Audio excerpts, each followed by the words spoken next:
बचपन से ही रिया के पास एक गुड़िया थी। वो उससे बात करती, उसके साथ खेलती और उसे हमेशा अपने पास सुलाती। माँ पापा हंसकर कहते, रिया तू तो इस गुड़िया को अपनी बहन बना चुकी है। रिया बड़ी होती गई, लेकिन गुड़िया हमेशा उसके कमरे में रही। कॉलेज तक पहुँचते पहुँचते रिया का ध्यान दोस्तों और पढ़ाई में ज्यादा लगने लगा।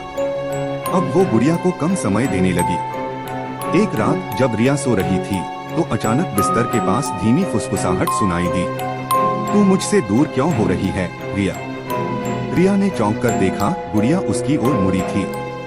उसकी कांच जैसी आंखें अंधेरे में चमक रही थी। रिया ने सोचा ये सपना है और अनदेखा कर दिया।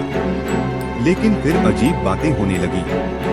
सुबह उठते ही गुड़िया कभी उसके सीने पर बैठी होती, कभी कमरे का आईना खुद ब खुद टूट जाता और कभी रिया को लगता जैसे कोई अदृश्य हाथ उसके बाल सहला रहा हो। रिया डरने लगी और एक दिन उसने गुस्से में गुड़िया को अलमारी में बंद कर दिया। उस रात नींद में उसे लगा कोई उसके कान के पास रो रहा है।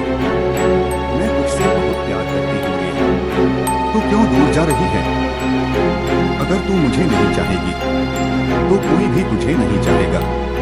रिया चिल्लाकर उठी, लेकिन उसके गले पर छोटे छोटे नाखूनों के निशान थे, जैसे किसी ने दबोचने की कोशिश की हो। अब रिया समझ गई, ये कोई साधारण खिलौना नहीं, बल्कि उसके बचपन का प्यार और लगाव किसी आत्मा से जुड़ा हुआ था, जो अब उसका मालिकाना हक चाहती थी। कहानी यहीं खत्म होती है। लेकिन सवाल ये है, क्या रिया उस गुड़िया से हमेशा के लिए छुटकारा पा सकेगी, या अब वही गुड़िया उसकी सबसे खतरनाक साथी बन चुकी है?